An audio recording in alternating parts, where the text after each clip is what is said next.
ગીર સોમનાથ જિલ્લામાં તંત્ર દ્વારા ડિમોલેશન કામગીરી હાથ ધરવામાં આવી હતી કે જેમાં ગીર ગઢડાના બોડીદરથી કોડીનારના ફાંફણી ગામને જોડતા જૂનવાણી રસ્તા પર તંત્ર દ્વારા ડિમોલેશન કામગીરી હાથ ધરવામાં આવી હતી। લાંબા સમયથી જૂના રસ્તા પર દબાણને કારણે ખેડૂતો ત્રાહિમામ પોકારી ઉઠ્યા હતા। અનેકવાર આ દબાણ મામલે રજૂઆત કર્યા છતાં કોઈ કામગીરી આજ દિન સુધી કરવામાં આવી નહોતી। ત્યારે હવે આખરે તંત્ર દ્વારા 3 કિલોમીટર લાંબા રસ્તા પર ડિમોલેશન હાથ ધરવામાં આવ્યું હતું।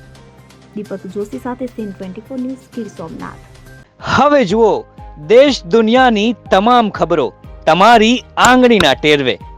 ઉઠાવો મોબાઈલ અને ગૂગલ પ્લે સ્ટોર પરથી ડાઉનલોડ કરો અમારી CN24 ન્યૂઝ મોબાઈલ એપ।